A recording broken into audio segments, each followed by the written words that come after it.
Yes. Welcome back to Dumb Crimes and Criminals. I am your host, Rick.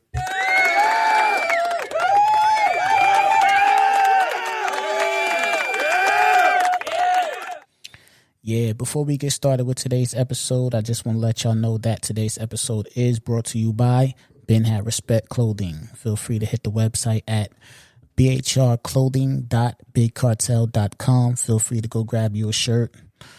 One thing for sure, two things for certain. Respect first, then we focus on net worth. You understand what I'm saying? That's what I push. Respect. Respect me, I respect you. You understand what I'm saying? So, again, feel free to hit that website at bhrclothing.bigcartel.com. Also, feel free. I'm trying to build a community here. Hit the email, thedccpodcast at gmail.com. Send me stories. Communicate with me. Let's get it. Today's story is one that could have been avoided with a little common sense. This story is about a gentleman named Ken Morgan, who was pulled over for rolling through a stop sign at 1 a.m. Listen, one thing's for sure, two things for certain. I believe that when police, when they're looking at you, to me, that's the easiest way to get, to me, that's the easiest way to get caught up. You know what I'm saying? A couple of weeks ago, right? I'm driving my son to school. Right, driving him to school in the morning, and I pulls up. Right, I see the cop. I see him. I see the cop.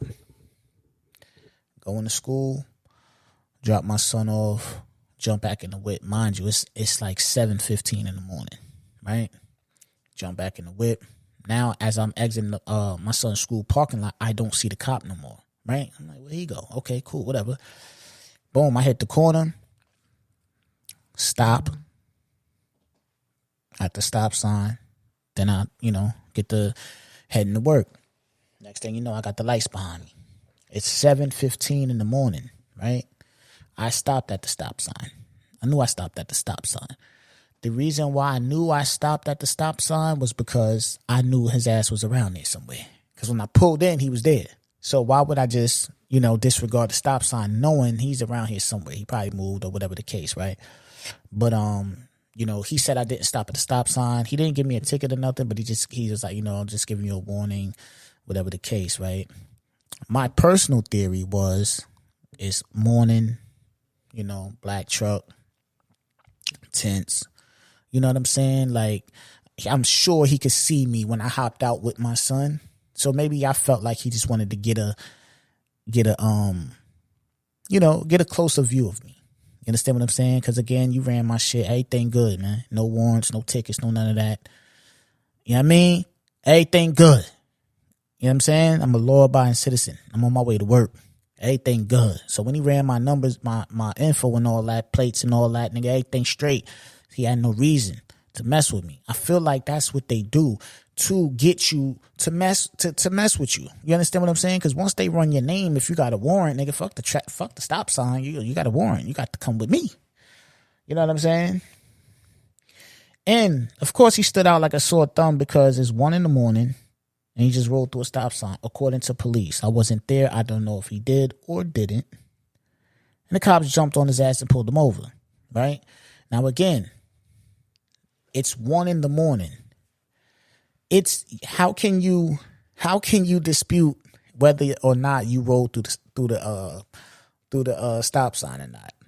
You know what I'm saying? Like, think about it. That's like kind of undisputable. Like, it's really no way to argue that. You just kind of gotta say, yo, I didn't. They're gonna say you did, and they're gonna do what they do.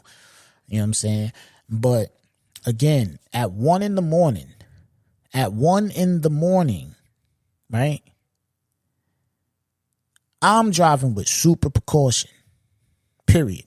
I'm driving with super precaution.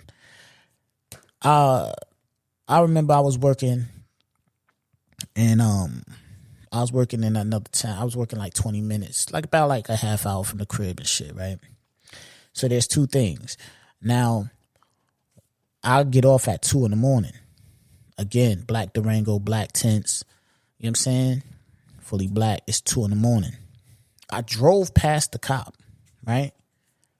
This nigga pulled me over. Like, he pulled me over for no reason. Like, I'm tired. I just got off from work. I'm tired. I'm not speeding. I'm not doing nothing. He simply pulled me over because I had a black truck, black tents, and it's 2 a.m. Like, he told me, he's like, hey man, I just wanted to check everything out, make sure everything was good. Like, he told me that. He had no reason to pull me over. He told me that he only pulled me over because he wanted to kind of, get a peek, make sure everything was good, which everything was good. I looked at him like, my man, listen, man, look at me. I got a damn vest on. I look, man, this is my badge. I just got off from work, man. You understand what I'm saying? So no ticket, no nothing, whatever the case. Cool, right? Now, here's another thing. Now, once, again, I work 30 minutes away. So once I come back home, right, I take the back way to get to my crib. Now, this back way is like it's like maybe a 7-minute drive or something like that, but it's through the back way. There's no lights. If I turn my headlights off, it's pitch dark back there. Now, once I come off the highway to go across to get into the back road to then come to my crib, it used to be a cop there, right? And I used to say, I had told my wife, I was like, listen, if I call you, you know what I'm saying, and tell you just come outside, have your phone recording and all that, come outside, have your phone recording. Because I used to be like, every other night it'd be a cop there. And I'm just like, it's 2, by the time I get back here, it's like 2:30. You know what I'm saying? It's like, 2:30 in the morning, black truck, black tents, coming off the highway, hitting the back road. You know what I'm saying? It looks like I'm not trying to be seen. You know what I'm saying? I'm like, it's no way I'm stopping back here. Straight up. You gonna have to come with me to the crib. You know what I'm saying? It's no way I'm stopping back here. Just me and you. And ain't no street lights back here. Only lights will be our cars. There'll be like a couple of houses or whatever, but nah. Too dark. I'm not around shit. Nah, you got to come to the crib. And I used to say, look, I'm gonna have my wife standing outside, so it can't be nothing. You know what I mean? I would tell them niggas straight up. I'd have told them. I know they probably would have locked me up, whatever, but I ain't got nothing in the car. I'm clean. I ain't even worried about none of that. I'm simply not stopping back there. It's too dark. I drove to my crib. I'll tell you that, the judge that, and I'll take my consequence. But I'm not stopping back here. It's too dark. You know what I'm saying? So, again, 1 a.m, you out cruising. They probably wanted to just pull you because it's like, what you doing out so late? He rode through the stop sign. You know what I'm saying? So, upon asking for his information, they noticed that he was slurring his words and his eyes was bloodshot. My man, what are we doing? What are we doing? So, again, 1 a.m, cops pulled him over. His words are slurred. His eyes is red as brake lights. You're giving them every fucking reason to bother you. You're giving them every reason to bother you. Slurred words, eyes red. You're getting searched and going to jail, my man. Like, you're getting searched, then you're going to jail. Now, once they searched him, they found a loaded 9mm gun. Okay, see, this is where I get mad.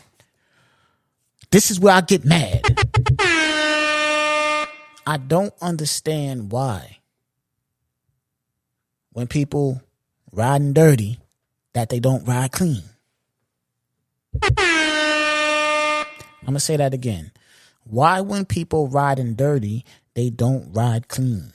Meaning, if you got something on you or in your possession or in your car that you're not supposed to have on you in your possession or in your car, why would you run the risk of doing anything that can bring you in contact with any type of law enforcement?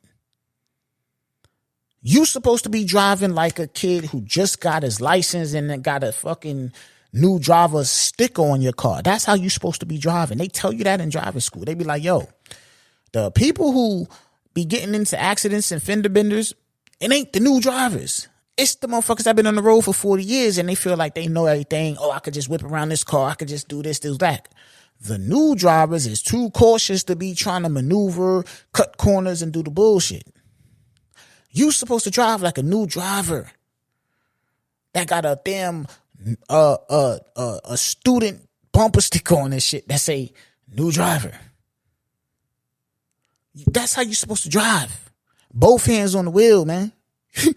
Like, yo, you're drunk. 1 a.m. and you got a loaded 9 on you. What are you doing? Why you didn't think this one through? You didn't think this one through. You knew better. You knew better. The reason why I say you knew better is because you're 61 years old. Got 27 arrests since 1982. You've been getting locked up since before I was thought about. You knew better. You knew better. You've been getting locked up since before I was thought about. You knew better. Why run the risk? On top of that, he had no license.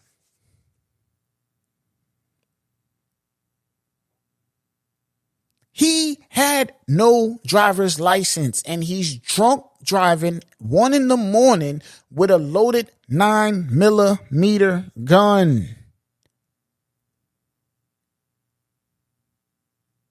What the hell is going on here? Like, seriously, listen. You don't have a license. You're drunk. You have a gun on you.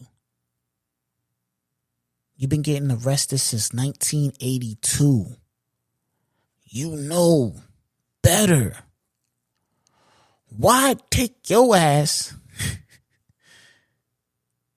and go wherever the hell you was going, right? I don't know where this man was going. It's 1 a.m, whatever. You either going somewhere or coming from somewhere. I don't know. But why risk it? And you had no license.